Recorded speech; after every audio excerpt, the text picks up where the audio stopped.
BBC network ਦੀ ਖਾਸ ਧਾਰਮਿਕ ਪੇਸ਼ਕਸ਼ ਸਿੱਖ ਸਰਗਰਮੀਆਂ ਲੈ ਕੇ ਹਾਜ਼ਰ ਹਾਂ ਮੈਂ ਮਨਿੰਦਰ ਸਿੰਘ ਮੋਂਗਾ। ਇਸ ਵਿਸ਼ੇਸ਼ ਪ੍ਰੋਗਰਾਮ ਵਿੱਚ ਸ਼੍ਰੋਮਣੀ ਗੁਰਦੁਆਰਾ ਪ੍ਰਬੰਧਕ ਕਮੇਟੀ ਵੱਲੋਂ ਸਿੱਖ ਪੰਥ ਦੀ ਚੜ੍ਹਦੀ ਕਲਾ, ਗੁਰਦੁਆਰਾ ਸਾਹਿਬਾਨ ਦੀ ਸਾਂਭ ਸੰਭਾਲ ਅਤੇ ਪੰਥਕ ਪ੍ਰਚਾਰ ਪ੍ਰਸਾਰ ਹਿੱਤ ਕੀਤੇ ਜਾ ਰਹੇ ਸਮਾਜਿਕ ਅਤੇ ਧਾਰਮਿਕ ਕਾਰਜਾਂ ਨੂੰ ਸੰਗਤ ਤੱਕ ਪਹੁੰਚਾਉਣ ਦਾ ਉਪਰਾਲਾ ਕੀਤਾ ਜਾਂਦਾ ਹੈ ਅਤੇ ਇਸ ਦੇ ਨਾਲ ਹੀ ਪਾਵਨ ਪਿੱਤਰ ਦਿਹਾੜਿਆਂ ਦੀ ਇਤਿਹਾਸਿਕ ਮਹੱਤਤਾ ਆਪ ਜੀ ਨਾਲ ਸਾਂਝੀ ਕੀਤੀ ਜਾਂਦੀ ਹੈ। ਸੋ ਪ੍ਰੋਗਰਾਮ ਦੀ ਸ਼ੁਰੂਆਤ ਕਰਦੇ ਹਾਂ ਪੰਥਕ ਹਲਕੇ ਦੀਆਂ ਸਰਗਰਮੀਆਂ ਦੇ ਨਾਲ। सतगुर बंदी छोड़ है, बंदी छोड़ है, बंदी छोड़ है, बंदी छोड़ है, बंदी छोड़ है, बंदी छोड़ है, बंदी छोड़ है, बंदी छोड़ है, ਬੰਦੀ ਛੋੜ ਹੈ। ਮੇਰੀ ਪੀਰ ਤੇ ਮਾਲਕ ਸਤਿਗੁਰੂ ਸਾਹਿਬ ਸ਼੍ਰੀ ਗੁਰੂ ਹਰਗੋਬਿੰਦ ਸਾਹਿਬ ਜੀ ਮਹਾਰਾਜ ਅੱਜ ਦੇ ਦਿਨ ਗਵਾਲੀਅਰ ਦੀ ਜੇਲ੍ਹ ਵਿੱਚੋਂ ਕੈਦੀ ਰਾਜਿਆਂ ਨੂੰ ਰਿਹਾ ਕਰਵਾ ਕੇ ਸ਼੍ਰੀ ਅੰਮ੍ਰਿਤਸਰ ਸਾਹਿਬ ਸੱਚਖੰਡ ਸ਼੍ਰੀ ਹਰਿਮੰਦਰ ਸਾਹਿਬ ਜੀ ਵਿਖੇ ਪਹੁੰਚੇ ਸਨ। ਸਤਿਕਾਰਯੋਗ ਪੂਜਨੀਕ ਮਾਤਾ ਗੰਗਾ ਜੀ ਨੇ ਬਾਬਾ ਬੁੱਢਾ ਸਾਹਿਬ ਜੀ ਨੂੰ ਪ੍ਰੇਰਨਾ ਦੇ ਕੇ ਸਾਰੇ ਸ਼ਹਿਰ ਵਿੱਚ ਦੀਪਮਾਲਾ ਕਰਵਾਈ ਸੀ। ਉਦੋਂ ਤੋਂ ਲੈ ਕੇ ਅੱਜ ਤੱਕ ਸਮੁੱਚੇ ਸੰਸਾਰ ਵਿੱਚ ਵਸਦੀਆਂ ਹੋਈਆਂ ਸੰਗਤਾਂ ਸਤਿਗੁਰਾਂ ਦੇ ਬੰਦੀ ਛੋੜ ਦਿਵਸ ਨੂੰ ਬਹੁਤ ਹੀ ਚੜ੍ਹਦੀ ਕਲਾ, ਸ਼ਰਧਾ, ਸਤਿਕਾਰ ਔਰ ਚਾਅ ਦੇ ਨਾਲ ਮਨਾਉਂਦੀਆਂ ਹਨ। ਵਿਸ਼ੇਸ਼ ਕਰਕੇ ਇਸ ਦਿਹਾੜੇ ਨੂੰ ਸੱਚਖੰਡ ਸ਼੍ਰੀ ਹਰਿਮੰਦਰ ਸਾਹਿਬ ਜੀ ਵਿਖੇ ਬਹੁਤ ਹੀ ਸ਼ਰਧਾ ਔਰ ਸਤਿਕਾਰ ਸਹਿਤ ਮਨਾਇਆ ਜਾਂਦਾ ਹੈ। ਲੱਖਾਂ ਦੀ ਗਿਣਤੀ ਵਿੱਚ ਸੰਗਤ ਪਹੁੰਚ ਕਰਕੇ ਸਤਿਗੁਰਾਂ ਦੇ ਪਾਵਨ ਅਸਥਾਨਾਂ 'ਤੇ ਦਰਸ਼ਨ ਦੀਦਾਰੇ ਕਰਕੇ ਸਤਿਗੁਰਾਂ ਨੂੰ ਸੀਸ ਝੁਕਾ ਕੇ ਆਪਣੇ ਆਪ ਨੂੰ ਸੁਭਾਗਾ ਸਮਝ ਰਹੀ ਹੈ ਔਰ ਸਤਿਗੁਰਾਂ ਦੇ ਪਾਵਨ ਚਰਨਾਂ ਵਿੱਚ ਹਾਜ਼ਰੀ ਲਵਾ ਰਹੀ ਹੈ। ਅੱਜ ਸਤਿਗੁਰਾਂ ਦਾ ਪਾਵਨ ਤਿਉਹਾਰ ਬੰਦੀ ਛੋੜ ਦਿਵਸ ਹੈ। ਸਮੁੱਚੇ ਸੰਸਾਰ ਵਿੱਚ ਵਸਦੀਆਂ ਹੋਈਆਂ ਸੰਗਤਾਂ ਨੂੰ ਬੰਦੀ ਛੋੜ ਦਿਵਸ ਦੀਆਂ ਬਹੁਤ ਬਹੁਤ ਵਧਾਈਆਂ ਹੋਣ। ਸਾਹਿਬ ਸ੍ਰੀ ਗੁਰੂ ਹਰਗੋਬਿੰਦ ਪਾਤਸ਼ਾਹ ਜੀ ਨੇ ਅੱਜ ਦੇ ਪਵਿੱਤਰ ਦਿਹਾੜੇ 'ਤੇ ਉਹਨਾਂ ਦੀ ਗਵਾਲੀਅਰ ਦੇ ਕਿਲੇ ਤੋਂ ਆਮਦ ਤੇ ਇੱਥੇ ਬਾਬਾ ਬੁੱਢਾ ਜੀ ਦੀ ਅਗਵਾਈ ਦੇ ਵਿੱਚ ਸੱਚਖੰਡ ਸ੍ਰੀ ਹਰਿਮੰਦਰ ਸਾਹਿਬ ਵਿਖੇ ਦੇਸੀ ਘੇ ਦੇ, ਕਿਉਂਕਿ ਉਦੋਂ ਪ੍ਰਚਲਿਤ ਸੀ, ਦੀਪਮਾਲਾ ਕਰਕੇ ਸਤਿਗੁਰਾਂ ਦਾ ਇਸ ਧਰਤੀ 'ਤੇ ਪਹੁੰਚਣ 'ਤੇ ਸਤਿਕਾਰ ਕੀਤਾ ਗਿਆ। ਗੁਰੂ ਨਾਨਕ ਦੇਵ ਪਾਤਸ਼ਾਹ ਜੀ ਨੇ ਜਦੋਂ ਇਸ ਧਰਤੀ 'ਤੇ ਪ੍ਰਕਾਸ਼ ਧਾਰਿਆ ਸੀ ਤੇ ਸਤਿਗੁਰੂ ਜੀ ਨੇ ਸਭ ਤੋਂ ਪਹਿਲੀ ਸਿੱਖਿਆ ਇਸ ਧਰਤੀ ਦੇ ਲੋਕਾਂ ਨੂੰ ਇੱਕ ਓਂਕਾਰ ਨਾਲ ਜੋੜਨ ਦੀ ਤੇ ਇੱਕ ਸੁਰਤਾ ਦੇ ਨਾਲ ਬਗੈਰ ਜਾਤ ਪਾਤ ਤੋਂ, ਬਗੈਰ ਭਿੰਨ ਭੇਦ ਤੋਂ ਸਾਰਿਆਂ ਨੂੰ ਇੱਕ ਸਮ 'ਤੇ ਜਾਣ ਕੇ ਇਹ ਪਵਿੱਤਰ ਸਿਧਾਂਤ ਇਸ ਧਰਤੀ 'ਤੇ ਉਜਾਗਰ ਕੀਤਾ। ਗੁਰੂ ਪੰਜਮ ਪਾਤਸ਼ਾਹ ਸਾਹਿਬ ਸ੍ਰੀ ਗੁਰੂ ਅਰਜਨ ਦੇਵ ਪਾਤਸ਼ਾਹ ਜੀ ਦੀ ਸ਼ਹਾਦਤ ਤੋਂ ਬਾਅਦ ਸਿੱਖ ਪੰਥ ਦੇ ਮਹਾਨ ਉਸ ਪਰ ਉਪਕਾਰੀ ਜਿਨ੍ਹਾਂ ਨੇ ਗੁਰੂ ਸਾਹਿਬਾਨਾਂ ਨੂੰ ਆਪ ਟਿੱਕੇ ਦਿੱਤੇ, ਧੰਨ ਧੰਨ ਬਾਬਾ ਬੁੱਢਾ ਜੀ ਨੇ ਸ੍ਰੀ ਗੁਰੂ ਹਰਗੋਬਿੰਦ ਪਾਤਸ਼ਾਹ ਜੀ ਨੂੰ ਦੋ ਸ੍ਰੀ ਸਭਾ ਬੰਨ੍ਹ ਕੇ ਮੀਰੀ ਤੇ ਪੀਰੀ ਦਾ ਸਿਧਾਂਤ ਜਿਹੜਾ ਉਹ ਬਖਸ਼ਿਸ਼ ਕੀਤਾ ਸਾਹਿਬ ਗੁਰੂ ਹਰਗੋਬਿੰਦ ਪਾਤਸ਼ਾਹ ਜੀ ਨੇ। ਇਸ ਸਥਾਨ 'ਤੇ ਸਤਿਗੁਰਾਂ ਨੇ ਸਿੱਖਾਂ ਨੂੰ ਉਦੇਸ਼ ਵੀ ਕੀਤਾ ਕਿ ਵਧੀਆ ਤੋਂ ਵਧੀਆ ਹਥਿਆਰ, ਵਧੀਆ ਤੋਂ ਵਧੀਆ ਘੋੜੇ ਤੇ ਇਸ ਅਸਥਾਨ 'ਤੇ ਆ ਕੇ ਭੇਟ ਵੀ ਕਰਨੇ। ਤੇ ਸਤਿਗੁਰੂ ਜੀ ਨੇ ਇਹ ਪਵਿੱਤਰ ਸ੍ਰੀ ਅਕਾਲ ਤਖ਼ਤ ਸਾਹਿਬ ਦੀ ਰਚਨਾ ਕਰਕੇ ਉਸ ਵੇਲੇ ਦੇ ਜਿਹੜੇ ਰਾਜੇ ਸੀ ਉਹਨਾਂ ਨੂੰ ਇਹ ਰਾਜ ਸੱਤਾ ਕਾਇਮ ਕਰਨ ਲਈ ਚੁਣੌਤੀ ਨਹੀਂ ਦਿੱਤੀ, ਪਰ ਜਿਹੜੇ ਉਹ ਕਾਰਜ ਕਰਦੇ ਸੀ ਜਾਤਾਂ ਪਾਤਾਂ ਵਿੱਚ ਵੰਡਣ ਦਾ, ਗਰੀਬ ਗੁਰਬੇ ਨੂੰ ਲਤਾੜਨ ਦਾ, ਤੇ ਸਤਿਗੁਰੂ ਜੀ ਨੇ ਫਿਰ ਮੀਰੀ ਤੇ ਪੀਰੀ, ਇਹ ਪਾਤਸ਼ਾਹੀ ਤੇ ਬਾਦਸ਼ਾਹੀ, ਇਹ ਸਾਨੂੰ ਪਵਿੱਤਰ ਸਿਧਾਂਤ ਬਖਸ਼ਿਸ਼ ਕੀਤਾ।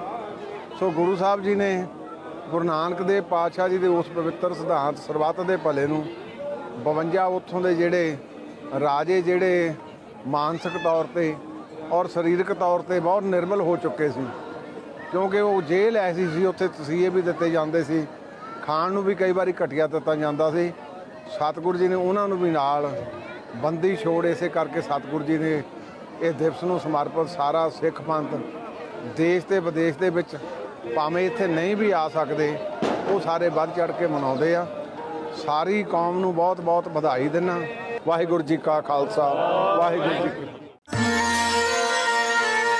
ਪੰਥ ਪ੍ਰਸਿੱਧ ਕਥਾਵਾਚਕ ਭਾਈ ਸਾਹਿਬ ਭਾਈ ਪਿੰਦਰਪਾਲ ਜੀ ਨੇ ਗੁਰਦੁਆਰਾ ਮੰਜੀ ਸਾਹਿਬ ਦੀਵਾਨ ਹਾਲ ਦਰਬਾਰ ਸਾਹਿਬ ਸ੍ਰੀ ਅੰਮ੍ਰਿਤਸਰ ਵਿਖੇ 29 ਅਕਤੂਬਰ ਤੋਂ 13 ਨਵੰਬਰ ਤੱਕ ਸ੍ਰੀ ਗੁਰੂ ਰਾਮਦਾਸ ਜੀ ਦੇ ਪ੍ਰਕਾਸ਼ ਪੁਰਬ ਨੂੰ ਸਮਰਪਿਤ ਕਥਾ ਵਿਚਾਰ ਕਰਕੇ ਸੰਗਤਾਂ ਨੂੰ ਨਿਹਾਲ ਕੀਤਾ, ਜਿਸ ਵਿੱਚ ਭਾਈ ਸਾਹਿਬ ਨੇ ਗੁਰੂ ਰਾਮਦਾਸ ਜੀ ਦੇ ਜੀਵਨ ਤੋਂ ਸੇਧ ਲੈ ਕੇ ਸੰਗਤਾਂ ਨੂੰ ਵੀ ਗੁਰੂ ਜੀ ਦੇ ਦੱਸੇ ਗੁਰਸਿੱਖੀ ਅਤੇ ਨਿਮਰਤਾ ਦੇ ਮਾਰਗ ਤੇ ਚੱਲਣ ਬਾਰੇ ਪ੍ਰੇਰਿਤ ਕੀਤਾ। ਸੰਗਤਾਂ ਨੇ ਵੀ 16 ਦਿਨ ਲਗਾਤਾਰ ਭਾਰੀ ਗਿਣਤੀ ਵਿੱਚ ਹਾਜ਼ਰੀ ਭਰ ਕੇ ਆਪਣੇ ਜੀਵਨ ਨੂੰ ਸਫਲ ਬਣਾਇਆ। ਬੀਤੇ ਦਿਨੀ ਭਾਈ ਸਾਹਿਬ ਭਾਈ ਪਿੰਦਰਪਾਲ ਜੀ ਦੀ ਕਥਾ ਵਿਚਾਰ ਸੇਵਾ ਲਈ ਸ਼੍ਰੋਮਣੀ ਗੁਰਦੁਆਰਾ ਪ੍ਰਬੰਧਕ ਕਮੇਟੀ ਅਤੇ ਸੰਗਤਾਂ ਵੱਲੋਂ ਉਹਨਾਂ ਨੂੰ ਧੰਨਵਾਦ ਸਹਿਤ ਸਨਮਾਨਿਤ ਕੀਤਾ ਗਿਆ। ਤੇ ਹੁਣ ਵੇਲਾ ਇੱਕ ਛੋਟੇ ਜਿਹੇ ਬ੍ਰੇਕ ਦਾ। ਬ੍ਰੇਕ ਤੋਂ ਬਾਅਦ ਜਾਰੀ ਰਹੇਗੀ ਸਾਡੀ ਇੱਕ ਖਾਸ ਧਾਰਮਿਕ ਪੇਸ਼ਕਸ਼। ਸ਼੍ਰੋਮਣੀ ਗੁਰਦੁਆਰਾ ਪ੍ਰਬੰਧਕ ਕਮੇਟੀ ਦਾ ਸਥਾਪਨਾ ਦਿਵਸ ਸ੍ਰੀ ਦਰਬਾਰ ਸਾਹਿਬ ਸਮੂਹ ਸਥਿਤ ਗੁਰਦੁਆਰਾ ਸ੍ਰੀ ਮੰਜੀ ਸਾਹਿਬ ਦੀਵਾਨ ਹਾਲ ਵਿਖੇ ਮਨਾਇਆ ਗਿਆ। ਇਸ ਮੌਕੇ ਸ੍ਰੀ ਅਖੰਡ ਪਾਠ ਸਾਹਿਬ ਜੀ ਦੇ ਭੋਗ ਉਪਰੰਤ ਸੱਚਖੰਡ ਸ੍ਰੀ ਹਰਿਮੰਦਰ ਸਾਹਿਬ ਜੀ ਦੇ ਹਜੂਰੀ ਰਾਗੀ ਭਾਈ ਸ਼ਮਨਦੀਪ ਸਿੰਘ ਦੇ ਰਾਗੀ ਜਥੇ ਨੇ ਗੁਰਬਾਣੀ ਕੀਰਤਨ ਕੀਤਾ ਅਤੇ ਅਰਦਾਸ ਉਪਰੰਤ ਪਾਵਨ ਹੁਕਮਨਾਮਾ ਸੱਚਖੰਡ ਸ੍ਰੀ ਹਰਿਮੰਦਰ ਸਾਹਿਬ ਦੇ ਗ੍ਰੰਥੀ ਗਿਆਨੀ ਗੁਰਮਿੰਦਰ ਸਿੰਘ ਨੇ ਸਰਵਣ ਕਰਵਾਇਆ। ਗਿਆਨੀ ਗੁਰਮਿੰਦਰ ਸਿੰਘ ਨੇ ਵਿਚਾਰ ਸਾਂਝੇ ਕਰਦਿਆਂ ਕਿਹਾ ਕਿ ਸ਼੍ਰੋਮਣੀ ਕਮੇਟੀ ਦੀ ਸਥਾਪਨਾ ਲਈ ਸਾਡੇ ਵਡੇਰਿਆਂ ਨੇ ਅਨੇਕਾਂ ਸ਼ਹਾਦਤਾਂ ਦਿੱਤੀਆਂ। ਸ਼ਹੀਦਾਂ ਦੀ ਇਸ ਜਥੇਬੰਦੀ ਨੇ ਹਮੇਸ਼ਾ ਹੀ ਸਮਾਜਿਕ ਕਾਰਜਾਂ ਲਈ ਮੂਹਰੀ ਭੂਮਿਕਾ ਨਿਭਾਈ। ਉਹਨਾਂ ਸ਼੍ਰੋਮਣੀ ਕਮੇਟੀ ਵੱਲੋਂ ਕੁਦਰਤੀ ਆਫਤਾਂ ਸਮੇਂ ਕੀਤੀਆਂ ਸੇਵਾਵਾਂ ਦੀ ਸ਼ਲਾਘਾ ਕੀਤੀ। ਸਮਾਗਮ ਦੌਰਾਨ ਸ਼੍ਰੋਮਣੀ ਕਮੇਟੀ ਦੇ ਜਨਰਲ ਸਕੱਤਰ ਭਾਈ ਰਜਿੰਦਰ ਸਿੰਘ ਮਹਿਤਾ ਨੇ ਸੰਬੋਧਨ ਕਰਦਿਆਂ ਕਿਹਾ, ਸਾਰੀ ਦੁਨੀਆ ਦੇ ਵਿੱਚ ਇੱਕੋ ਇੱਕ ਐਸੀ ਸੰਸਥਾ ਜਿਹੜੀ ਕੋਈ ਧਾਰਮਿਕ ਚੁਣ ਕੇ ਆਉਂਦੀ ਸੰਸਥਾ ਜਿਹੜੀ ਇੱਕ ਐਕਟ ਦੇ ਅਧੀਨ ਹੈ ਤੇ ਸਰਕਾਰ ਇਹਦੀ ਚੋਣ ਕਰਾਉਂਦੀ ਆ ਤੇ ਚੁਣ ਕੇ ਲੋਕ ਆਉਂਦੇ ਆ ਤੇ ਉਸ ਤੋਂ ਬਾਅਦ ਉਹਦਾ ਢਾਂਚਾ ਚੱਲਦਾ। ਤੋ ਇਹਦੀ ਜਿਹੜੀ ਸਥਾਪਨਾ ਇਸ ਕਰਕੇ ਹੋਈ ਸੀ ਕਿ ਅੰਗਰੇਜ਼ ਜਦੋਂ ਕਾਬਜ਼ ਸੀ ਤੇ ਉਹਦੇ ਖਿਲਾਫ ਜੋ ਸਿੱਖਾਂ ਲੜਾਈ ਲੜੀ ਤਾਂ ਉਦੋਂ ਗੁਰਦੁਆਰੇ ਦੇ ਵਿੱਚ ਪ੍ਰਬੰਧਕ ਜਿਹੜੇ ਮਹੰਤ ਸੀ, ਮਹੰਤਾਂ ਨੂੰ ਉਹਨਾਂ ਨੇ ਵੱਡੇ ਕਹਿੰਦੇ ਉਹਦੇ ਥਾਪੜੇ ਦਿੱਤੇ ਤੇ ਉਹ ਬੇਨਿਯਮੀਆਂ ਕਰਨ ਲੱਗੇ, ਮਰਜ਼ਾਦਾ ਦਾ ਘਾਣ ਕਰਨ ਲੱਗੇ। ਇਸੋਂ ਦਾ ਘਾਣ ਹੋ ਗਿਆ ਕਿ ਜਿਹੜੇ ਦਲਿਤ ਭਰਾ ਸੀ ਉਹਨਾਂ ਦਾ ਪ੍ਰਸ਼ਾਦ ਨਹੀਂ ਇੱਥੇ ਪ੍ਰਵਾਨ ਕੀਤਾ ਗਿਆ। ਉਹ ਕਿਉਂਕਿ ਇਹ ਗੱਲ ਜਿਹੜੀ ਆ ਸਾਡੇ ਸਿਧਾਂਤ ਦੇ ਵੱਡੀ ਉਲਟ ਸੀ ਤੇ ਸਿੱਖਾਂ ਨੇ ਵੱਡੇ ਪੱਧਰ ਤੇ ਇਸ ਗੱਲ ਦਾ ਵਿਰੋਧ ਕੀਤਾ ਤੇ ਵੱਡਾ ਇਕੱਠ ਕੀਤਾ ਅਕਾਲ ਤਖਤ ਸਾਹਿਬ ਤੇ ਅੱਜ ਤੋਂ 103 ਸਾਲ ਪਹਿਲਾਂ। ਤੋ ਉਸ ਸਮੇਂ ਉਸ ਇਕੱਠ ਦੇ ਉਸ ਰੋਹ ਨੂੰ ਦੇਖਦਿਆਂ ਜਿਹੜੇ ਇੱਥੇ ਕਾਬਜ਼ ਲੋਕ ਸੀ ਉਹ ਭੱਜ ਗਏ ਤੇ ਉਸ ਤੋਂ ਬਾਅਦ ਜਿਹੜੀ ਆ ਸ਼੍ਰੋਮਣੀ ਗੁਰਦੁਆਰਾ ਪ੍ਰਬੰਧਕ ਕਮੇਟੀ ਦੀ ਸਥਾਪਨਾ ਹੋਈ। 175 ਮੈਂਬਰ ਚੁਣੇ ਨਾਮਜ਼ਦ ਕੀਤੇ ਗਏ ਤੇ ਉਹਨਾਂ ਨੇ ਜਦੋਂ ਵਿਚਾਰ ਬਣਾਈ ਕਿ ਬਾਕੀ ਜਿੰਨੇ ਗੁਰਦੁਆਰੇ ਆ ਉਹਨਾਂ ਨੂੰ ਆਪਾਂ ਯਾਦ ਕਿੱਦਾਂ ਕਰਾਉਣਾ ਤੇ ਉਹਦੇ ਲਈ ਇੱਕ ਵਲੰਟੀਅਰ ਫੌਜ ਕਹਿੰਦੇ ਚਾਹੀਦੀ ਆ। ਉਹਦਾ ਨਾਂ 1 ਮਹੀਨਾ ਬਾਅਦ ਦਸੰਬਰ ਦੇ ਵਿੱਚ ਉਹਦਾ ਸਥਾਪਨਾ ਹੋਈ ਜਿਹਨੂੰ ਸ਼੍ਰੋਮਣੀ ਅਕਾਲੀ ਦਲ ਕਿਹਾ ਜਾਂਦਾ। ਤੇ ਉਸ ਤੋਂ ਬਾਅਦ ਜਿਹੜੀ ਲੜਾਈ ਲੜੀ ਗੁਰੂ ਜਿਹੜੇ ਗੁਰਦੁਆਰੇ ਸੁਧਾਰ ਲਹਿਰ ਦੇ ਤੌਰ ਤੇ ਉਹ ਜਿਹੜੇ ਆ ਚਾਹੇ ਨਨਕਾਣਾ ਸਾਹਿਬ ਦਾ ਮੋਰਚਾ, ਗੁਰੂ ਕੇ ਬਾਗ ਦਾ ਮੋਰਚਾ, ਜੈਤੋ ਦਾ ਮੋਰਚਾ, ਪੰਜਾ ਸਾਹਿਬ ਦਾ ਮੋਰਚਾ, ਹੋਰ ਕਿੰਨੀਆਂ ਲੜਾਈਆਂ ਲੜ ਕੇ ਸਿੱਖਾਂ ਨੇ ਇੱਕ ਇਹ ਗੱਲ ਸਾਨੂੰ ਸਮਝ ਲੈਣੀ ਚਾਹੀਦੀ ਆ, ਦੁਨੀਆ ਨੂੰ ਦੇਖਣੀ ਚਾਹੀਦੀ ਆ ਕਿ ਸਿੱਖਾਂ ਦੇ ਇਸ ਸਬਰ ਨੇ ਇਸ ਜ਼ਬਰ ਤੇ ਜ਼ਾਲਮ ਨੂੰ ਜਿਹੜਾ ਨਿਭਾਇਆ ਇਹ ਆਪਣੇ ਆਪ ਦੇ ਵਿੱਚ ਵੱਡਾ ਇਤਿਹਾਸ ਹੈ। ਕਿਉਂਕਿ ਅਕਾਲ ਤਖਤ ਸਾਹਿਬ ਨੇ ਇਹ ਹੁਕਮ ਕੀਤਾ ਸੀ ਕਿ ਜਿੰਨੇ ਮੋਰਚੇ ਆ ਇਹ ਸਾਰੇ ਮੋਰਚੇ ਜਿਹੜੇ ਆ ਇਹ ਸਬਰ ਦੇ ਨਾਲ ਲੜੇ ਜਾਣਗੇ। ਇਹ ਸਿੱਖਾਂ ਦਾ ਇੱਕ ਵਿਲੱਖਣ ਇਤਿਹਾਸ ਹੈ। ਤੇ ਮੈਂ ਦੱਸਣਾ ਚਾਹੁੰਦਾ 1922 ਦੇ ਵਿੱਚ ਜਦੋਂ ਇਹ ਜਿਹੜਾ ਚਾਬੀਆਂ ਦਾ ਮੋਰਚਾ ਜਿੱਤਿਆ ਗਿਆ, ਅੰਗਰੇਜ਼ ਨੇ ਆ ਕੇ ਸਿਰ ਝੁਕਾਇਆ ਤੇ ਚਾਬੀਆਂ ਦਿੱਤੀਆਂ ਤੇ ਮੈਂ ਹੈਰਾਨ ਆ ਜੀ ਇਸ ਗੱਲ ਤੇ ਕਿ ਉਹ ਲੋਕ ਜਿਨ੍ਹਾਂ ਨੇ ਇਹ ਗੱਲ ਕਹੀ ਸੀ ਉਹਨਾਂ ਦੇ ਵਾਰਸ ਤੇ ਅੱਜ ਹਿੰਦੁਸਤਾਨ ਦੇ ਲੋਕ ਜਿਹੜੇ ਆਜ਼ਾਦੀ ਦਾ ਨਿੱਘ ਮਾਣ ਰਹੇ ਆ ਉਹਨਾਂ ਨੂੰ ਨਹੀਂ ਯਾਦ ਕਿ ਸ਼੍ਰੋਮਣੀ ਗੁਰਦੁਆਰਾ ਪ੍ਰਬੰਧਕ ਕਮੇਟੀ ਦਾ ਅੱਜ ਸਥਾਪਨਾ ਦਿਵਸ ਹੈ। ਜਿਸ ਕਮੇਟੀ ਨੇ, ਜਿਸ ਸੰਸਥਾ ਨੇ ਦੇਸ਼ ਨੂੰ ਯਾਦ ਕਰਾਇਆ, ਅੱਜ ਮਾੜੀ ਇੱਕ ਗੱਲ ਹੋ ਗਈ ਆ ਕਿ ਉਸ ਨੂੰ ਢਾਉਣ ਤੇ ਉਸ ਨੂੰ ਮਿਟਾਉਣ ਦੇ ਵਾਸਤੇ ਬੜੀਆਂ ਵੱਡੀਆਂ ਸਾਜ਼ਿਸ਼ਾਂ ਚੱਲ ਰਹੀਆਂ। ਆਪਣੀਆਂ ਸਜ਼ਾਵਾਂ ਪੂਰੀਆਂ ਕਰਨ ਦੇ ਬਾਵਜੂਦ ਵੀ ਕਰੀਬ 30 ਸਾਲਾਂ ਤੋਂ ਦੇਸ਼ ਦੀਆਂ ਵੱਖ-ਵੱਖ ਜੇਲ੍ਹਾਂ ਵਿੱਚ ਨਜ਼ਰਬੰਦ ਸਿੰਘਾਂ ਦੀ ਰਿਹਾਈ ਲਈ ਸ਼੍ਰੋਮਣੀ ਕਮੇਟੀ ਵੱਲੋਂ ਇੱਕ ਆਰੰਭੀ ਦਸਤਖਤੀ ਮੁਹਿੰਮ ਤਹਿਤ 26 ਲੱਖ ਲੋਕਾਂ ਵੱਲੋਂ ਦਰਜ ਕਰਵਾਈ ਗਈ ਆਵਾਜ਼ ਨੂੰ ਰਾਸ਼ਟਰਪਤੀ ਤੱਕ ਪਹੁੰਚਾਉਣ ਲਈ ਸ਼੍ਰੋਮਣੀ ਕਮੇਟੀ ਦਾ ਇੱਕ ਵਫਦ ਐਡਵੋਕੇਟ ਹਰਜਿੰਦਰ ਸਿੰਘ ਧਾਮੀ ਦੀ ਅਗਵਾਈ ਹੇਠ ਪੰਜਾਬ ਦੇ ਰਾਜਪਾਲ ਨੂੰ ਮਿਲਣ ਲਈ ਰਵਾਨਾ ਹੋਇਆ। ਜਿੱਦਣ ਬੰਦੀ ਛੋੜ ਦਿਵਸ ਸੀ, ਸਿੰਘ ਸਾਹਿਬ ਨੇ ਫਿਰ ਇੱਕ ਨਵਾਂ ਆਦੇਸ਼ ਕੀਤਾ। ਸਮੁੱਚੀ ਕੌਮ ਦੇ ਨਾਮ ਸੰਦੇਸ਼ ਹੁੰਦਾ। ਸਿਗਨੇਚਰਸ ਮੁਹਿੰਮ ਤੋਂ ਇਲਾਵਾ ਉਹਦੇ ਵਿੱਚ ਫਿਰ ਡਾਇਰੈਕਸ਼ਨ ਦਿੱਤੀ ਜਿਹੜੀਆਂ ਕਰਦਾ ਜਥੇਬੰਦੀਆਂ ਤੇ ਸ਼੍ਰੋਮਣੀ ਗੁਰਦੁਆਰਾ ਪ੍ਰਬੰਧਕ ਕਮੇਟੀ ਨੂੰ ਵੀ ਆਦੇਸ਼ ਕੀਤਾ ਕਿ ਤੁਸੀਂ ਇਹਦੇ ਲਈ ਫਿਰ ਯਤਨ ਕਰੋ।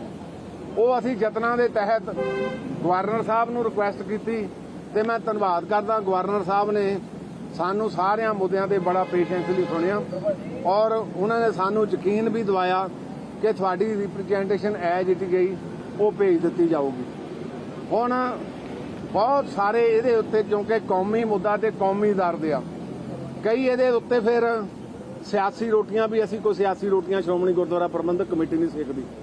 ਅਸੀਂ ਤਾਂ ਸਹਿਰਦਤਾ ਦੇ ਨਾਲ ਕੌਮੀ ਦਰਦ ਸਮਝ ਕੇ ਕੌਮ ਦੇ ਹਿੱਤਾਂ ਲਈ ਸ਼੍ਰੋਮਣੀ ਗੁਰਦੁਆਰਾ ਪ੍ਰਬੰਧਕ ਕਮੇਟੀ ਜਦੋਂ ਵੀ ਕਿਸੇ ਕਾਰਜ ਨੂੰ ਸ਼ੁਰੂ ਕੀਤਾ ਉਹਨੂੰ ਯਤਨ ਕੀਤਾ ਕਿ ਉਹਨੂੰ ਸਫਲ ਵੀ ਕਰੀਏ।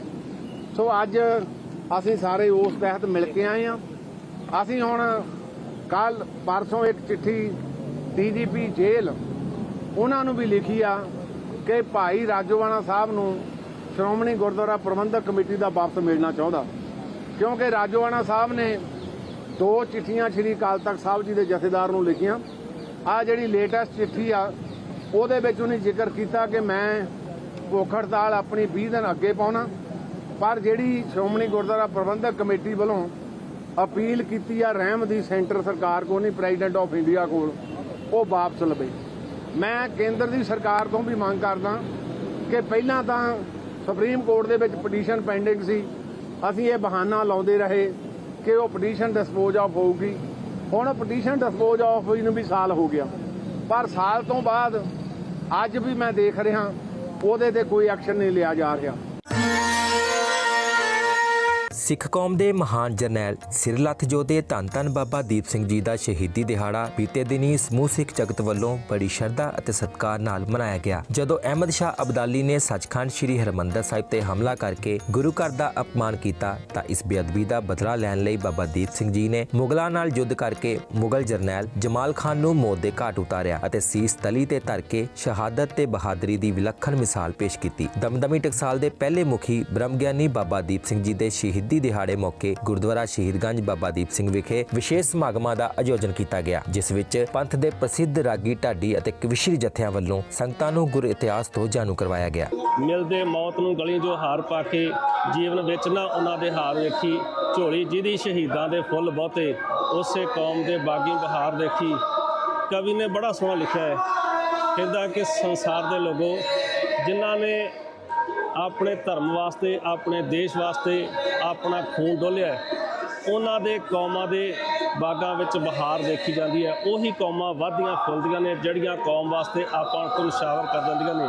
ਸਤਿਗੁਰੂ ਸਾਹਿਬ ਸ੍ਰੀ ਗੁਰੂ ਗ੍ਰੰਥ ਸਾਹਿਬ ਮਹਾਰਾਜ ਜੀ ਦੀ ਪਾਵਨ ਪਵਿੱਤਰ ਗੁਰਬਾਣੀ ਦਾ ਮਹਾਵਾਕ ਹੈ, ਕਬੀਰ ਜਿਸ ਮਰਨੇ ਤੇ ਜਗ ਡਰਾਏ, ਮੇਰਾ ਮਨ ਆਨੰਦ ਮਰਨੇ ਹੀ ਤੇ ਪਾਈਏ ਪੂਰਨ ਪਰਮਾਨੰਦ। ਐਸੇ ਮਹਾਨ ਅਮਰ ਸ਼ਹੀਦ ਧੰਨ ਧੰਨ ਬਾਬਾ ਦੀਪ ਸਿੰਘ ਜੀ ਦੇ ਸ਼ਹੀਦੀ ਦਿਹਾੜੇ ਮਨਾ ਰਹੀਆਂ ਅੱਜ ਸਮੂਹ ਸਿੱਖ ਸੰਗਤਾਂ। ਸਿੱਖ ਜਗਤ ਧੰਨ ਧੰਨ ਬਾਬਾ ਦੀਪ ਸਿੰਘ ਜੀ ਨੂੰ ਸਿਰ ਝੁਕਾ ਦਿਆ ਹੋਇਆ, ਜੋ ਤੋ ਪ੍ਰੇਮ ਖਿਲਣ ਕਾ ਚਾਓ, ਸਿਰ ਤਰਤਲੀ ਗਲੀ ਮਰਿਆਓ, ਇਹ ਤਮਾਰਗ ਪੈਰ ਧਰੀਜੈ, ਸਿਰ ਦੀਜੈ ਕਾੜ ਨਾ ਕੀਜੈ। ਐਸੇ ਸਤਿਗੁਰੂ ਸੱਚੇ ਪਾਤਸ਼ਾਹ ਜੀ ਦੇ ਪਾਵਨ ਪਵਿੱਤਰ ਗੁਰਬਾਣੀ ਦੇ ਵਾਕਾਂ ਨੂੰ ਸੀਸ ਝੁਕਾਉਣ ਵਾਲੇ, ਨਤਮਸਤਕ ਹੋਣ ਵਾਲੇ, ਜਿਨ੍ਹਾਂ ਨੇ 4 ਸਾਹਿਬ ਸ੍ਰੀ ਗੁਰੂ ਗ੍ਰੰਥ ਸਾਹਿਬ ਜੀ ਦੇ ਪਾਵਨ ਪਵਿੱਤਰ ਸਰੂਪ ਲਿਖ ਕੇ 4 ਤਖਤ ਸਾਹਿਬਾਨ ਦੇ ਉੱਤੇ ਭੇਜੇ, ਸਤਿਗੁਰੂ ਸੱਚੇ ਪਾਤਸ਼ਾਹ ਦੀ ਬਾਣੀ ਨੂੰ ਪੜ੍ਹਨ ਵਾਲੇ ਤੇ ਵੱਡੀਆਂ ਜੰਗਾਂ ਯੁੱਧਾਂ ਦੇ ਵਿੱਚ ਬਾਬਾ ਬੰਦਾ ਸਿੰਘ ਬਹਾਦਰ ਨਾਲ ਹਿੱਸਾ ਲੈਣ ਵਾਲੇ, ਜਦੋਂ ਸੱਚਖੰਡ ਸ੍ਰੀ ਹਰਿਮੰਦਰ ਸਾਹਿਬ ਨੂੰ ਨਿਸਤੋਂ ਨਬੂਦ ਕਰਨ ਦੇ ਜ਼ਾਲਮਾਂ ਨੇ ਸੋਚੀ ਤੇ ਉਹਨਾਂ ਨੂੰ ਲੋਹੇ ਦੇ ਚਣੇ ਚਬਾਉਣ ਵਾਲੇ, ਆਪਣੇ ਜਿਸਮ ਨੂੰ ਭੇਟ ਕਰਨ ਵਾਲੇ, ਧੰਨ ਗੁਰੂ ਰਾਮਦਾਸ ਮਹਾਰਾਜ ਜੀ ਦੇ ਚਰਨਾਂ ਵਿੱਚ ਆਪਣਾ ਸੀਸ ਭੇਟ ਕਰਨ ਵਾਲੇ ਬਾਬਾ ਦੀਪ ਸਿੰਘ ਜੀ ਦੇ ਸ਼ਹੀਦੀ ਦਿਹਾੜੇ ਨੂੰ ਮਨਾ ਰਹੀਆਂ ਸਮੂਹ ਸਿੱਖ ਸੰਗਤਾਂ ਨੂੰ ਬੇਨਤੀ ਹੈ ਕਿ ਭਾਵਨਾ ਨਾਲ, ਸ਼ਰਧਾ ਨਾਲ, ਜਿੱਥੇ ਆਪ ਜੀ ਐਤਵਾਰ ਵੱਡੀ ਗਿਣਤੀ ਵਿੱਚ ਪਹੁੰਚ ਕੇ ਸਤਿਗੁਰੂ ਸੱਚੇ ਪਾਤਸ਼ਾਹ ਜੀ ਨਤਮਸਤਕ ਹੋ ਕੇ ਸਾਹਿਬ ਦੀ ਬਾਣੀ ਨਾਲ ਜੁੜਦੇ ਹੋ ਔਰ ਬਾਬਾ ਦੀਪ ਸਿੰਘ ਜੀ ਨੂੰ ਨਤਮਸਤਕ ਹੁੰਦੇ ਹੋ। ਅੱਜ ਸਮੁੱਚਾ ਸਿੱਖ ਜਗਤ ਇਹ ਗੱਲ, ਜਿੱਥੇ ਸਤਿਗੁਰੂ ਜੀ ਨੂੰ ਨਤਮਸਤਕ ਹੁੰਦਾ, ਉੱਥੇ ਦੁਨੀਆ ਦੇ ਕੋਨੇ-ਕੋਨੇ ਤੋਂ ਵੱਖ-ਵੱਖ ਧਰਮਾਂ ਦੇ ਲੋਕ ਆ ਕੇ ਵੀ ਨਤਮਸਤਕ ਹੁੰਦੇ ਆ। ਤੇ ਹੁਣ ਵੇਲੇ ਇੱਕ ਛੋਟੇ ਜਿਹੇ ਬ੍ਰੇਕ ਦਾ। ਬ੍ਰੇਕ ਤੋਂ ਬਾਅਦ ਜਾਰੀ ਰਹੇਗੀ ਸਾਡੀ ਇੱਕ ਖਾਸ ਧਾਰਮਿਕ ਪੇਸ਼ਕਸ਼।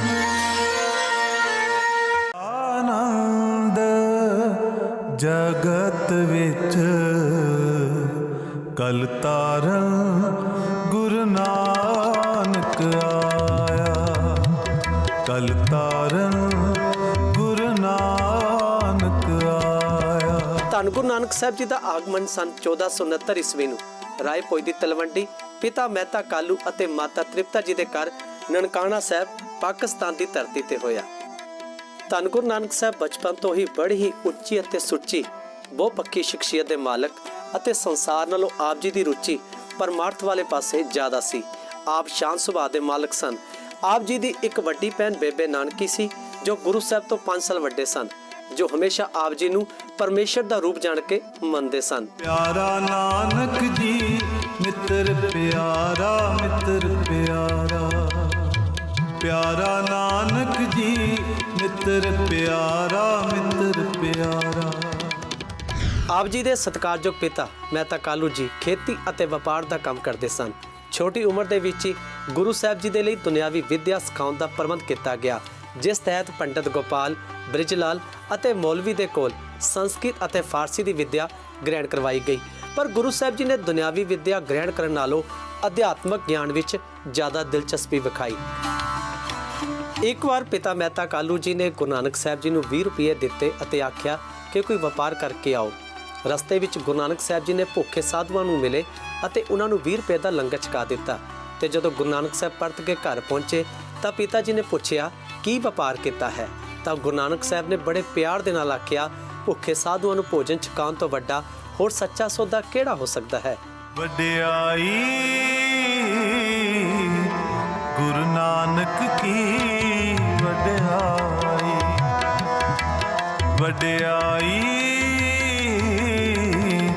ਗੁਰੂ ਨਾਨਕ ਕੀ ਵਡਿਆਈ।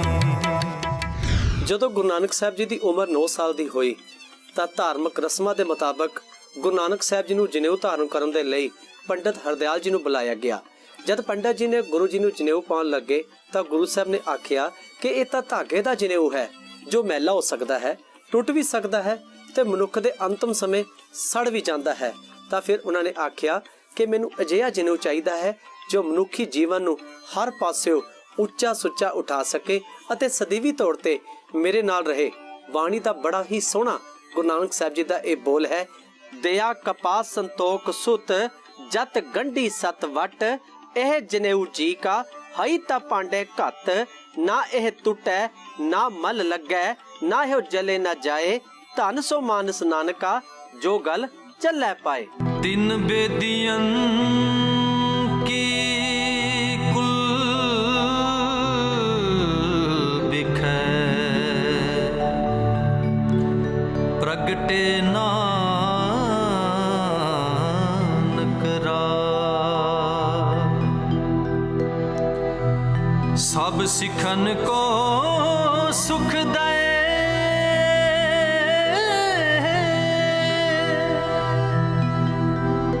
ਜਹ ਤਹ ਪਏ ਸਹਾਈ। ਕੁਝ ਸਮੇਂ ਬਾਅਦ ਬੇਬੇ ਨਾਨਕੀ ਜੀ ਦੇ ਪਤੀ ਜੈ ਰਾਮ ਜੀ ਗੁਰੂ ਸਾਹਿਬ ਜੀ ਨੂੰ ਆਪਣੇ ਨਾਲ ਸੁਲਤਾਨਪੁਰ ਵਿਖੇ ਲੈ ਆਏ ਤੇ ਬੜੇ ਹੀ ਯਤਨਾਂ ਸਦਕਾ ਨਵਾਬ ਦੌਲਤ ਖਾਨ ਦੇ ਮੋਦੀ ਖਾਨੇ ਵਿੱਚ ਨੌਕਰੀ ਲਵਾ ਦਿੱਤੀ। ਇੱਥੇ ਵੀ ਗੁਰੂ ਸਾਹਿਬ ਪਰਮਾਤਮਾ ਦੇ ਰੰਗ ਵਿੱਚ ਰੰਗੇ ਹੋਏ ਖੁੱਲੇ ਹੱਥੀ 13 ਉਚਾਰਦੇ ਹੋਏ ਸਾਰੀਆਂ ਵਸਤਾਂ ਲੋਕਾਂ ਨੂੰ ਦੇ ਦਿੰਦੇ ਸਨ। ਅਤੇ ਕਿਸੇ ਨੇ ਇੱਕ ਦਿਨ ਰਾਏ ਬੁਲਾਰ ਦੇ ਕੋਲ ਸ਼ਿਕਾਇਤ ਕਰ ਦਿੱਤੀ ਕਿ ਨਾਨਕ ਜੀ ਤਾਂ ਸਾਰਾ ਮੋਦੀ ਖਾਨਾ ਹੀ ਬਿਨਾਂ ਕਿਸੇ ਹਿਸਾਬ ਕਿਤਾਬ ਦੇ ਲੋਕਾਂ ਨੂੰ ਲੁਟਾਈ ਜਾ ਰਹੇ ਹਨ। ਜਦ ਰਾਏ ਬੁਲਾਰ ਜੀ ਨੇ ਇਸ ਸ਼ਿਕਾਇਤ ਦੀ ਨਿਵਰਤੀ ਲਈ ਮੋਦੀ ਖਾਨੇ ਦਾ ਹਿਸਾਬ ਕਿਤਾਬ ਚੈੱਕ ਕੀਤਾ ਤੇ ਸਾਰਾ ਹਿਸਾਬ ਕਿਤਾਬ ਪੂਰਾ ਨਿਕਲਿਆ। ਕੁਝ ਸਮੇਂ ਬਾਅਦ ਭਾਈ ਮਰਦਾਨਾ ਜੀ ਵੀ ਆਪ ਜੀ ਦੇ ਕੋਲ ਸੁਲਤਾਨਪੁਰ ਦੀ ਧਰਤੀ ਤੇ ਹੀ ਆ ਗਏ। ਆਪ ਜੀ ਦਾ ਪਰਮਾਤਮਾ ਪ੍ਰਤੀ ਅਥਾਹ ਪ੍ਰੇਮ ਅਤੇ ਅਨੰਤ ਵਿਸ਼ਵਾਸ ਸੀ, ਇਸ ਲਈ ਹਮੇਸ਼ਾ ਪਰਮਾਤਮਾ ਦੀ ਭਗਤੀ ਵਿੱਚ ਲੀਨ ਰਹਿਣਾ। ਭਾਈ ਮਰਦਾਨਾ ਜੀ ਹਮੇਸ਼ਾ ਰਬਾਬ ਵਜਾਉਂਦੇ ਅਤੇ ਗੁਰੂ ਸਾਹਿਬ ਇਲਾਹੀ ਮਸਤੀ ਦੇ ਵਿੱਚ ਉਸ ਪਰਮਾਤਮਾ ਦੀ ਬਾਣੀ ਦਾ ਉਚਾਰਨ ਕਰਦੇ। ਸਮਾਂ ਕੁਝ ਬੀਤਿਆ। ਸਨ 1487 ਈਸਵੀ ਨੂੰ ਆਪ ਜੀ ਦਾ ਵਿਆਹ ਬਟਾਲਾ ਨਿਵਾਸੀ ਮੂਲਚੰਦ ਦੀ ਸੁਪੁੱਤਰੀ ਬੇਬੀ ਸੁਲੱਖਣੀ ਜੀ ਦੇ ਨਾਲ ਹੋਇਆ। ਆਪ ਜੀ ਦੇ ਘਰ 2 ਪੁੱਤਰ ਸ਼੍ਰੀ ਚੰਦ ਅਤੇ ਲక్ష్ਮੀ ਦਾਸ ਦਾ ਜਨਮ ਹੋਇਆ। ਭਾਵੇਂ ਆਪ ਗ੍ਰਸਤੀ ਬਣ ਗਏ ਸਨ, ਪਰ ਇੱਕ ਹਮੇਸ਼ਾ ਪਰਮੇਸ਼ਰ ਨੂੰ ਯਾਦ ਰੱਖਣਾ, ਹਮੇਸ਼ਾ ਉਸ ਪਰਮਾਤਮਾ ਵਿੱਚ ਜੁੜੇ ਰਹਿਣਾ ਆਪ ਜੀ ਦਾ ਨਿਤ ਦਾ ਕਰਮ ਸੀ। ਸੁਲਤਾਨਪੁਰ ਨੇੜੇ ਹੀ ਵੇਈ ਨਦੀ ਵਿੱਚ ਗੁਰੂ ਨਾਨਕ ਸਾਹਿਬ ਰੋਜ਼ਾਨਾ ਇਸ਼ਨਾਨ ਕਰਨ ਜਾਂਦੇ। ਪਰ ਇੱਕ ਦਿਨ ਜਦ ਵੇਈ ਨਦੀ ਵਿੱਚ ਇਸ਼ਨਾਨ ਕਰਨ ਲਈ ਗਏ ਤਾਂ 3 ਦਿਨ ਤੱਕ ਗੁਰੂ ਸਾਹਿਬ ਬਾਹਰ ਨਾ ਨਿਕਲੇ। ਸਭ ਪਾਸੇ ਘਰ ਪਰਿਵਾਰ ਆਂਢ ਗੁਆਂਢ ਦੇ ਵਿੱਚ ਉਦਾਸੀ ਦਾ ਮਾਹੌਲ ਛਾਇਆ ਹੋਇਆ ਸੀ। ਇਸ ਸਮੇਂ ਦੌਰਾਨ ਗੁਰੂ ਨਾਨਕ ਸਾਹਿਬ ਨੂੰ ਪਰਮਾਤਮਾ ਵੱਲੋਂ ਬ੍ਰਹਮ ਗਿਆਨ ਦੀ ਪ੍ਰਾਪਤੀ ਹੋਈ ਅਤੇ ਤੀਸਰੇ ਦਿਨ ਜਦ ਆਪ ਵੇਈ ਨਦੀ ਵਿੱਚੋਂ ਬਾਹਰ ਨਿਕਲੇ ਤਾਂ ਸਭ ਨੂੰ ਇੱਕ ਪਰਮਾਤਮਾ ਦੀ ਸੰਤਾਨ ਮੰਨਦੇ ਹੋਏ ਨਾ ਕੋਈ ਹਿੰਦੂ ਨਾ ਕੋਈ ਮੁਸਲਮਾਨ ਆ ਕੇ ਲੋਕਾਂ ਨੂੰ ਤੰਗ ਨਜ਼ਰੀਏ ਤੋਂ ਉੱਪਰ ਉੱਠ ਕੇ ਸੱਚਾ ਧਰਮ ਧਾਰਨ ਕਰਨ ਲਈ ਆਪ ਨੇ ਪ੍ਰੇਰਿਤ ਕੀਤਾ। ਗੁਰੂ ਸਾਹਿਬ ਨੇ ਲੋਕਾਂ ਨੂੰ ਇੱਕ ਦੂਜੇ ਪ੍ਰਤੀ ਈਰਖਾ ਦੀ ਅੱਗ ਵਿੱਚ ਸੜਦੇ ਹੋਏ ਵੇਖਿਆ ਤਾਂ ਸਮੁੱਚੀ ਲੋਕਾਈ ਦਾ ਉਧਾਰ ਕਰਨ ਵਾਸਤੇ ਪ੍ਰਚਾਰ ਦੌਰੇ ਕਰਨ ਦਾ ਮਨ ਬਣਾ ਲਿਆ। ਇਹ ਸਭ ਤੋਂ ਪਹਿਲਾਂ ਉਹਨਾਂ ਨੇ ਮੋਦੀਖਾਨੇ ਦਾ ਕੰਮ ਛੱਡ ਦਿੱਤਾ। ਜਿੱਥੇ ਬਾਬਾ ਪੈਰ ਧਰੇ, ਜਿੱਥੇ ਬਾਬਾ ਪੈਰ ਧਰੇ, ਪੂਜਾ ਆਸਣ ਥਾਪਣ ਸੋਆ, ਪੂਜਾ ਆਸਣ ਥਾਪਣ ਸੋਆ, ਜਿੱਥੇ ਬਾਬਾ ਪੈਰ ਧਰੇ। ਗੁਰੂ ਸਾਹਿਬ ਆਪਣੀ ਇਸ ਮਨੋਰਥ ਲਈ ਚੌਹਾਂ ਦਿਸ਼ਾਵਾਂ ਭਾਵ ਪੂਰਬ, ਪੱਛਮ, ਉੱਤਰ, ਦੱਖਣ ਹਰ ਪਾਸੇ ਪ੍ਰਮਾਤਮਾ ਦੇ ਨਾਮ ਦਾ ਡੰਕਾ ਵਜਾਉਂਦੇ ਹੋਏ ਅਤੇ ਰਾਹ ਦੇ ਵਿੱਚ ਪੈਂਦੇ ਹਰ ਪ੍ਰਸਿੱਧ ਧਰਮ ਸਥਾਨਾਂ ਦੇ ਹੁੰਦੇ ਹੋਏ ਉੱਥੋਂ ਦੇ ਪ੍ਰਸਿੱਧ ਧਾਰਮਿਕ ਮੁਖੀਆਂ, ਪੁਜਾਰੀਆਂ, ਪੀਰਾਂ, ਫਕੀਰਾਂ ਦੇ ਨਾਲ ਸੰਵਾਦ ਰਚਾਉਂਦੇ ਹੋਏ ਸਹੀ ਜੀਵਨ ਜਾਂਚ ਸਿਖਾਈ। ਆਨੰਦ ਜਗਤ ਵਿੱਚ ਕਲ ਤਾਰਨ ਗੁਰੂ ਨਾਨਕ ਆਇਆ, ਕਲ ਤਾਰਨ ਗੁਰੂ ਨਾਨਕ ਆਇਆ। ਗੁਰੂ ਨਾਨਕ ਸਾਹਿਬ ਨੇ ਚਾਰੋਂ ਦਿਸ਼ਾਵਾਂ ਦੇ ਵਿੱਚ ਇੱਕ ਪਰਮਾਤਮਾ ਦੀ ਇਬਾਦਤ ਕਰਨ ਦਾ ਸਿਧਾਂਤ, ਆਪਸੀ ਭਾਈਚਾਰਾ ਅਤੇ ਮਿਲਵਰਤਨ ਦਾ ਹੋਕਾ ਦਿੱਤਾ। ਗੁਰੂ ਸਾਹਿਬ ਨੇ ਆਪਣੇ ਜੀਵਨ ਦਾ ਅੰਤਮ ਸਮਾਂ ਕਰਤਾਰਪੁਰ ਦੇ ਵਿੱਚ ਹੀ ਬਤੀਤ ਕੀਤਾ। ਇੱਥੇ ਹੀ ਉਹ ਸੰਗਤਾਂ ਨੂੰ ਪਰਮਾਤਮਾ ਦੇ ਨਾਮ ਜਪਣ ਦਾ ਉਪਦੇਸ਼ ਦਿੰਦੇ ਅਤੇ ਇਸੇ ਸਥਾਨ ਤੇ ਉਹਨਾਂ ਸੰਗਤਾਂ ਨੂੰ ਕੀਰਤ ਕਰਨ, ਨਾਮ ਜਪਣ ਅਤੇ ਵੰਡ ਛਕਣ ਜਿਹੇ ਸਿਧਾਂਤਾਂ ਨੂੰ ਅਮਲੀ ਰੂਪ ਦੇ ਵਿੱਚ ਆਪਣੇ ਜੀਵਨ ਵਿੱਚ ਧਾਰਨ ਕਰਨ ਦਾ ਉਪਦੇਸ਼ ਦਿੱਤਾ। ਆਪਣੇ ਜੀਵਨ ਦੇ ਅੰਤਮ ਸਮਿਆਂ ਦੌਰਾਨ ਗੁਰੂ ਸਾਹਿਬ ਨੇ ਬਹੁਤ ਸਾਰੇ ਅਹਿਮ ਕਾਰਜ ਕੀਤੇ, ਜਿਨ੍ਹਾਂ ਵਿੱਚ ਸਭ ਤੋਂ ਪ੍ਰਮੁੱਖ ਅਤੇ ਪ੍ਰਪੱਕ ਕਾਰਜ ਉਹਨਾਂ ਵੱਲੋਂ ਬਾਣੀ ਉਚਾਰਨ ਦਾ ਸੀ। ਗੁਰੂ ਗ੍ਰੰਥ ਸਾਹਿਬ ਵਿੱਚ ਦਰਜ 19 ਰਾਗਾਂ ਦੇ ਅੰਦਰ ਸਾਨੂੰ ਗੁਰੂ ਨਾਨਕ ਸਾਹਿਬ ਜੀ ਦੀ ਬਾਣੀ ਦੇ ਦੀਦਾਰ ਹੁੰਦੇ ਹਨ। ਇੰਨਾ ਹੀ ਨਹੀਂ, ਇਸ ਤੋਂ ਇਲਾਵਾ ਰਾਗ ਰਹਿਤ ਬਾਣੀ ਵੀ ਆਪ ਜੀ ਦੁਆਰਾ ਰਚੀ ਗਈ, ਜੋ ਕਿ ਸਾਹਿਬ ਸ੍ਰੀ ਗੁਰੂ ਗ੍ਰੰਥ ਸਾਹਿਬ ਦਰਜ ਹੈ। ਜਪਜੀ ਸਾਹਿਬ, ਸਿੱਧ ਗੋਸ਼ਟ, 12 ਮਾਹ ਤੁਖਾਰੀ, ਕੁਚੱਜੀ, ਸੁਜੱਜੀ, ਪਹਿਰੇ, ਥਿੱਤੀ, ਅਲਾਣੀਆਂ, ਆਸਾ ਦੀ ਵਾਰ, ਮਾਝ ਕੀ ਵਾਰ ਆਦਿ ਇਹ ਸਾਰੀਆਂ ਬਾਣੀਆਂ ਸਾਨੂੰ ਸਾਹਿਬ ਸ੍ਰੀ ਗੁਰੂ ਗ੍ਰੰਥ ਸਾਹਿਬ ਵਿੱਚ ਮਿਲ ਜਾਂਦੀਆਂ ਹਨ। ਇਸ ਵਿਸ਼ੇਸ਼ ਪ੍ਰੋਗਰਾਮ ਵਿੱਚ ਸਾਡੀ ਇਹ ਭਰਪੂਰ ਕੋਸ਼ਿਸ਼ ਰਹਿੰਦੀ ਹੈ ਕਿ ਸਾਰੇ ਹਫ਼ਤੇ ਦੀਆਂ ਪੰਥਕ ਸਰਗਰਮੀਆਂ ਦੇ ਨਾਲ ਤੁਹਾਨੂੰ ਰੂਬਰੂ ਕਰਵਾਈਏ। ਸਾਡੇ ਇਸ ਪ੍ਰੋਗਰਾਮ ਸੰਬੰਧੀ ਜਾਂ ਸ਼੍ਰੋਮਣੀ ਗੁਰਦੁਆਰਾ ਪ੍ਰਬੰਧਕ ਕਮੇਟੀ ਸੰਬੰਧੀ ਤੁਸੀਂ ਕੋਈ ਰਾਏ, ਕੋਈ ਸੁਝਾਅ ਦੇਣਾ ਚਾਹੁੰਦੇ ਹੋ ਤਾਂ ਮੇਲ ਕਰੋ feedback@ptcnetwork.com ਤੇ। ਅਗਲੇ ਹਫ਼ਤੇ ਫਿਰ ਹਾਜ਼ਰ ਹੋਵਾਂਗੇ ਸਿੱਖ ਸਰਗਰਮੀਆਂ ਲੈ ਕੇ। ਤਦ ਤੱਕ ਲਈ ਦਿਓ ਇਜਾਜ਼ਤ। ਵਾਹਿਗੁਰੂ ਜੀ ਕਾ ਖਾਲਸਾ, ਵਾਹਿਗੁਰੂ ਜੀ ਕੀ ਫਤਿਹ।